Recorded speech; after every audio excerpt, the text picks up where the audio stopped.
Hello everyone, কেমন আছেন সবাই? আশা করি সবাই ভালো আছেন। আজ আপনাদেরকে দেখাবো কিভাবে উইন্ডোজ 10 অ্যাক্টিভেট করতে হয়। তো চলুন আমরা দেখে নিই।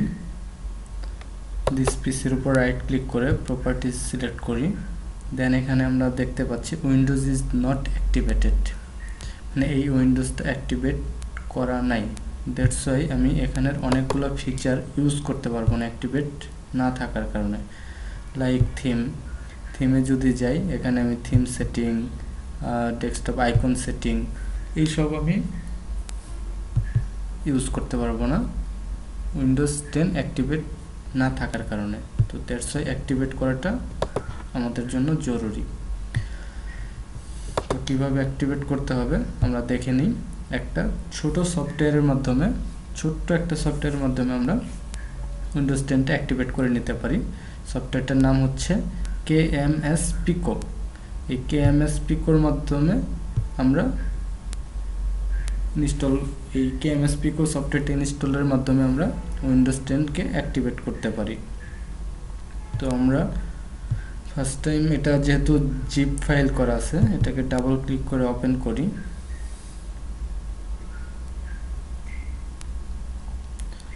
তো আবার ডাবল ক্লিক করে ওপেন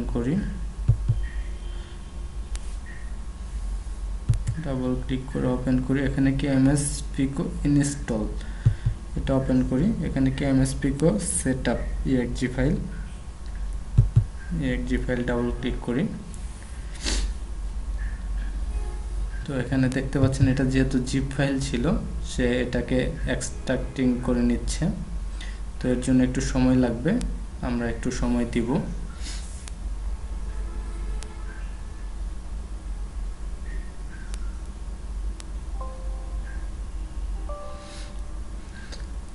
সফটওয়্যারটা এক্সট্রাক্ট হওয়ার পর এখন সেটা ইনস্টল দিব। আমরা ইনস্টল দেওয়ার জন্য আমরা ইয়েস সিলেক্ট করব,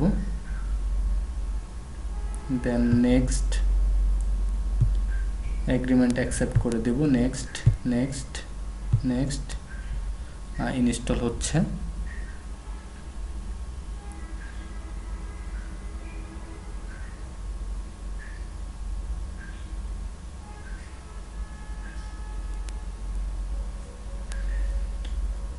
ইনস্টলটা শেষ হওয়ার জন্য আমরা একটু ওয়েট করব।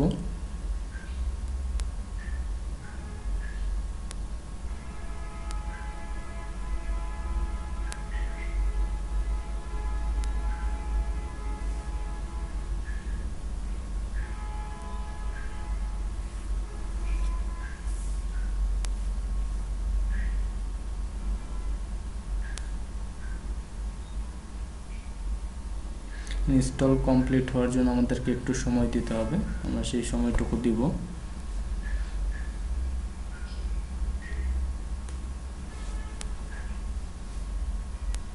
আমাদের ইনস্টল শেষ হয়ে গেছে। এখন আমরা এগুলোকে ক্লোজ করে দেব। দেন আমরা দিস পিসির উপর রাইট ক্লিক করে প্রপার্টিজে গিয়ে দেখব যে আমার এটা অ্যাক্টিভেট হয়েছে কিনা। হ্যাঁ, আমাদের উইন্ডোজ 10টা অ্যাক্টিভেট হয়ে গেছে, উইন্ডোজ ইজ অ্যাক্টিভেটেড। তো এখন আমি এখানের সবগুলো ফিচার ইউজ করতে পারবো।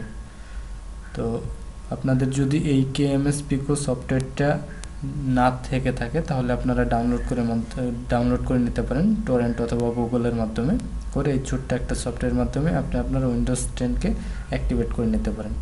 আজ এই পর্যন্তই, সবাইকে ধন্যবাদ।